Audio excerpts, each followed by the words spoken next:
करूँ। आप देख रहे हैं कल्याण न्यूज। इस समय हम उपस्थित हैं कैलाश चंद्र परवाल जी के पास, जहाँ पर कुछ चर्चाएं करेंगे रामायण के बारे में। इन्होंने एक पुस्तक तैयार की है रामायण की। पहले तो संस्कृत में थी, फिर अवधी में थी, अब जो है इन्होंने हिंदी में पुस्तक को बनाकर कंप्लीट किया है। तो इसके बारे में थोड़ी जानकारी लेते हैं। कैलाश जी बताइए जी, ये जो आपने रामायण जी की पुस्तक है, ये जो बनाई है, इसकी प्रेरणा कैसे मिली आपको? सबसे पहले तो ये बताइए। इसकी प्रेरणा मुझे तुलसीदास जी से ही मिली जी। तुलसीदास जी ने जो वाल्मीकि रामायण संस्कृत भाषा में थी, हमारी देववाणी में थी, तो वो बहुत कम लोग बाग उस समय भी संस्कृत जो जानने वाले कम ही लोग थे। तो लोकल भाषाओं में बातचीत संवाद होता था। तुलसीदास जी ने सोचा कि लोग सब जनमानस तक कैसे पहुंचेगी ये सारी, तो उन्होंने इसको अवधी भाषा में लिखा। अवध के क्षेत्र में रहते थे, तो उन्होंने रामचरितमानस अवधी की भाषा में लिखा। तो मुझे तो ऐसा लगा कि जब सपना आया तुलसीदास जी का, सपने में दिखे कि बेटा मेरे काम को आगे बढ़ा। अब हिंदी अधिक दूर दूर तक बोली जाती है, अधिक बड़े सांस्कृतिक क्षेत्र में बोली जाती है, तो इसका हिंदी में अनुवाद, हिंदी में नया पुनर्प्रकाशन, पुनर्रचना होनी चाहिए। तो मैंने उन्हीं के आदेश से, उनकी अदृश्य प्रेरणा से इस पुस्तक की रचना की है, इसको तैयार किया है। जनता को इस आपकी रामायण पुस्तक जो आपने तैयार की है, इसको एक हमारे हिंदू धर्म में ग्रंथ के रूप में भी माना जाता है। मतलब भाव ऐसे होते हैं जी, प्रत्येक व्यक्ति के, हिंदू धर्म का जो व्यक्ति है।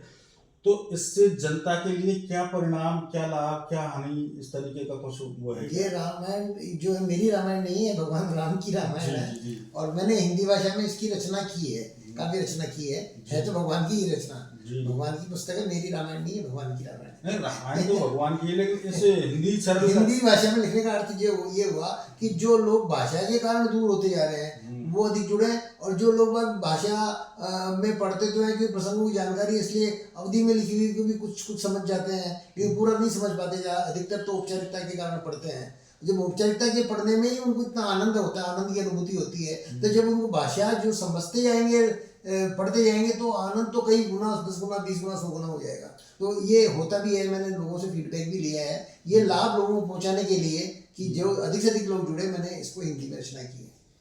आपने जो ये रामायण पुस्तक तैयार की है हिंदी भाषा में, इसके प्रति मतलब सरकार का क्या ध्येय है, और आपको क्या कोई किसी प्रकार का अवार्ड वगैरह मिला है, या कोई मतलब? राज्य सरकार ने अपने जो राजस्थान में माध्यमिक स्तर की स्कूल की हिंदी की माध्यम की पुस्तकें, विद्यालय हैं, और संस्कृत के जितने भी विद्यालय किसी भी स्तर के हों, उन सबको एक सर्कुलर जारी किया है। सर्कुलर जारी किया है कि आप, और उनको ये कहा है कि ये पुस्तक रिकमेंड की है, ये पुस्तक उनकी लाइब्रेरी में बजट के अनुसार सबके यहाँ रखी जाए। तो बहुत सारे लोगों ने मुझसे मांगी है, मैंने भिजवाई दी है।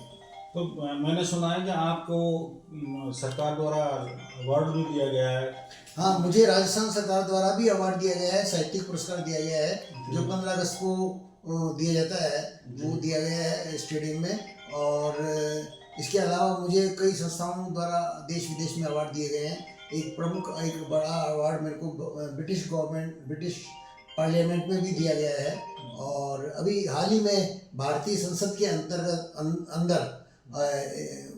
कार्यक्रम के दौरान मुझे उन्होंने, जो स्पीकर हैं श्री ओम बिरला जी, उनके द्वारा मुझे सम्मान दिया गया है इस पुस्तक के कारण। इस पुस्तक के बारे में आप जो है दर्शकों के लिए क्या कहना चाहोगे?